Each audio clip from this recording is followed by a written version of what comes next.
Tiga. Assalamualaikum warahmatullahi wabarakatuh. Good morning, everyone. Our respected lecturer and dear friends. First of all, I want to say thank you very much for giving me this opportunity to presenting, to explaining to you about Arsenal Football Club, the evolution of one of England's greatest football club, from Woolwich to Emirates era. So the first one we're going to talk about is their identity, their foundations. Arsenal, founded in 1886 as Dial Square by monitor workers in Woolwich. And then, as the time goes on, Dial Square renamed Arsenal as the club professionalized. In They got a nickname called the Gunners. Its origins tied to the Royal Arsenal Armaments Factory craft and identity reflect the heritage. The, the key move is in 1913, Arsenal Football Club moved to Highbury. Highbury is one of the most historical stadiums in the world's football. Its iconic home with Art Deco facade, and later on in 2006, Arsenal moved to the Emirates Stadium. It's the new stadium for Arsenal. It's more modern and got a larger capacity.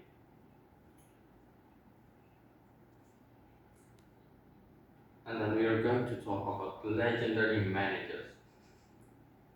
The first one is Herbert Chapman. Herbert Chapman is the innovator. Herbert Chapman is the founder of the WM formation.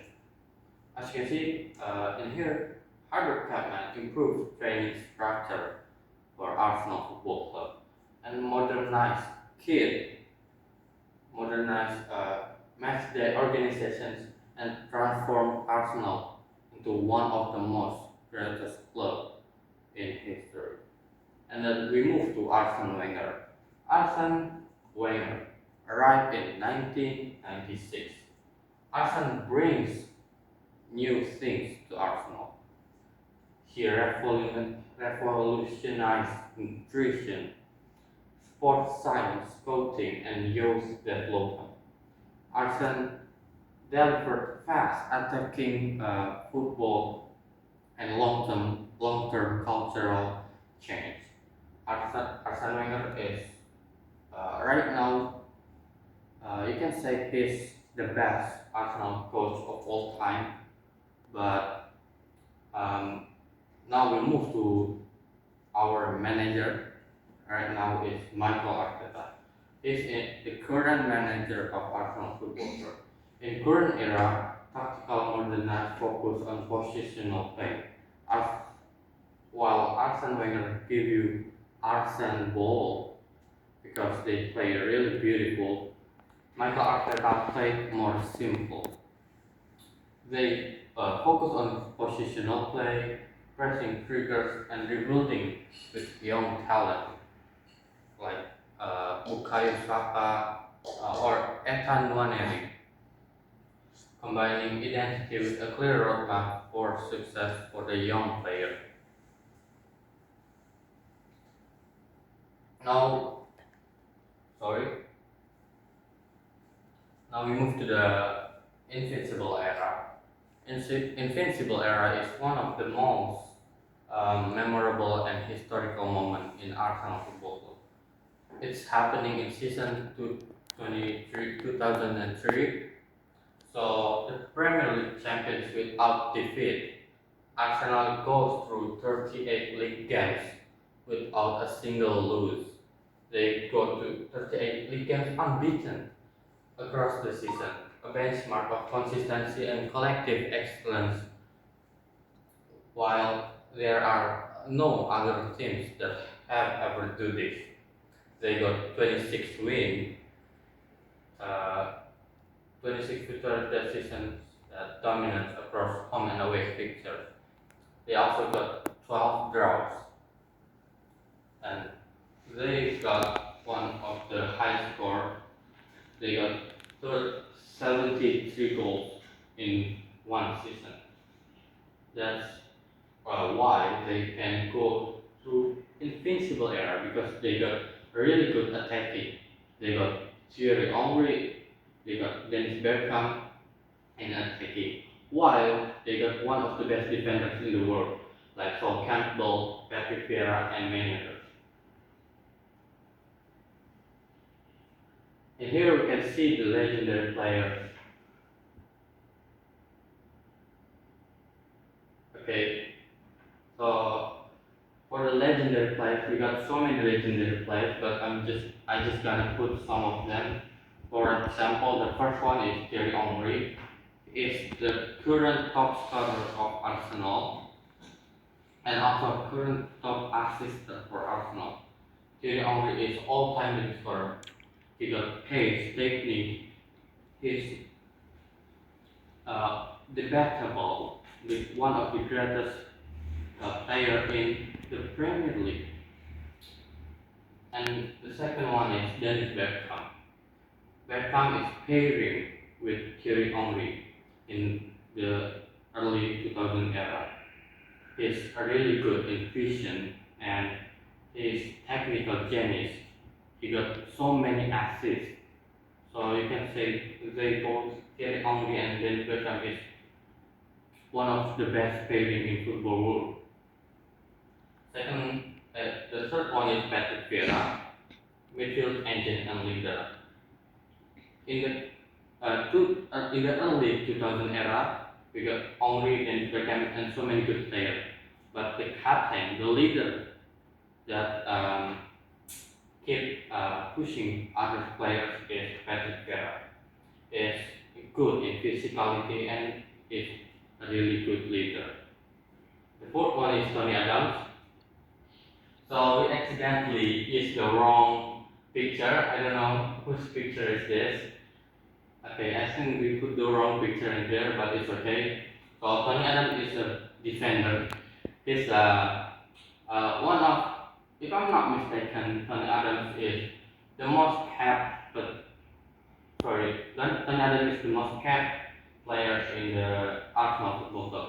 But he played the most games in Arsenal here. So he's one of the best legends, and he's also good in defending. And also we got Ian Wright. Ian Wright is the second leading top scorer of Arsenal in the all-time history. We got Thierry Henry on first and Ian Wright on second. The last one is Bukayo Saka. He is still current Arsenal player. He is one of the best youngsters in the world. He got a nickname also, it's called Starboy. And he's right now one of the best winger in the world also. So yeah, we Arsenal fans really hope that he's going to be the next legend, like many others. Evolutions of playing style. So before Arsenal play boring football right now, we used to play from direct physical approach to refine possession and positional play. Arsenal on-field identity has evolved through managers, players, and footballing strength. So you can see in here, Arsenal have so many have changed so many times their playing style. Arsenal have played past direct physical game before, and then when Arsene Wenger is our manager, we play transitional ball with technical and tempo. And in modern era right now with Michael Arteta, with press, triggers, and rotation, and also with positional play and high pressing using Kai Havertz in front. So Wenger ball is swift transition, technical fluidity, and inverted fullback. In Wenger era, we play really fluid. We play attacking so much. And then right now in modern era, in Arteta era, we use compact pressing. Use positional rotation control to build up from the back. We don't do many skill things or um, sorry. So yeah, in after the era we use really compact pressing. We doesn't attack a lot, but the times we got our chance to attack, we can um, convert it into goal. Emirates Stadium and global support. Emirates Stadium is right now the home base for Arsenal Football Club. Emirates Stadium's modern matchday experience capacity for global fixture, premium facilities and museum, a contemporary home for historic club. So if you go to London, especially in North London, you can go to Emirates Stadium.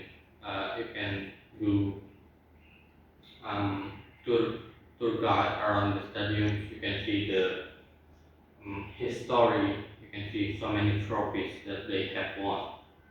So global fanbase, official supporters across continents, strong social media engagement and international commercial partnership amplify Arsenal reach.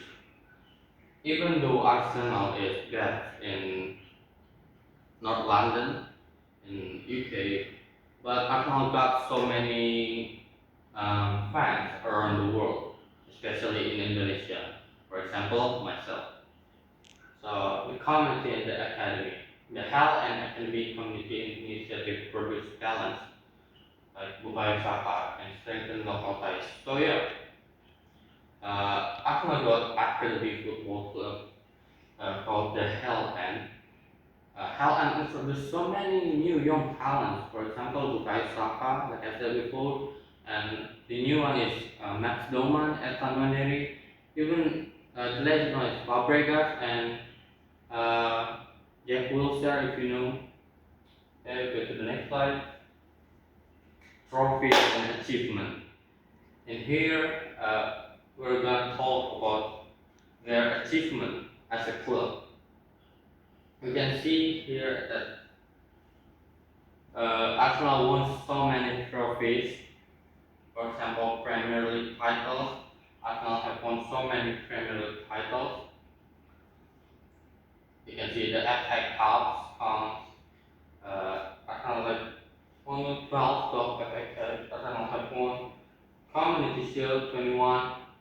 And I don't know where they get this from, but I don't think Arsenal have won the UEFA Champions League before. So I'm sorry if data mistaken.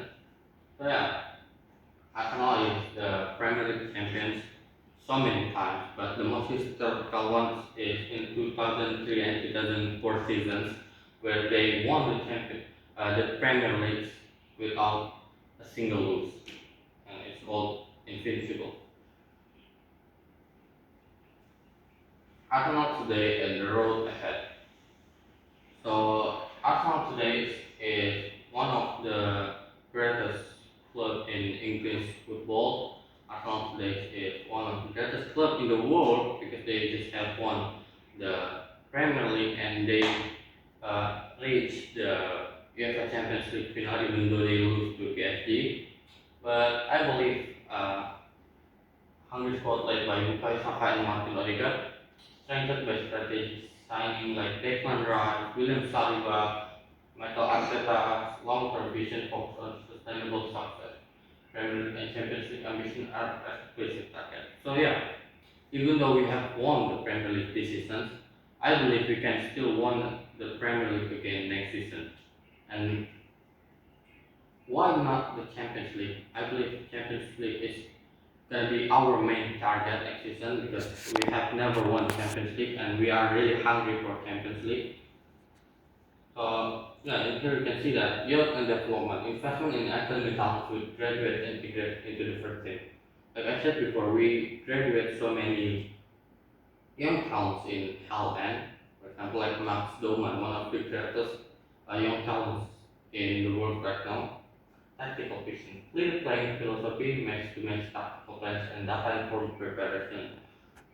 Of course, we always prepare data and maximize tactical plans before uh, time. So I believe Arsenal got one of the best tactical visions in the world because we can do so many tactical things. Ambition, return to domestic dominance and consistent Champions League competitiveness. So yeah, like I said before, I believe we can win the Champions League again and uh, competing for the UEFA Champions League. In conclusion, why Arsenal matters? A club that balances storied tradition with continuous innovations, legendary managers, iconic players, evolving tactics, and a global community. So Arsenal is more than a football club.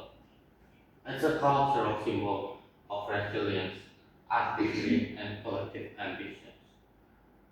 So yeah, for me, Arsenal is more than a football club. It's alive.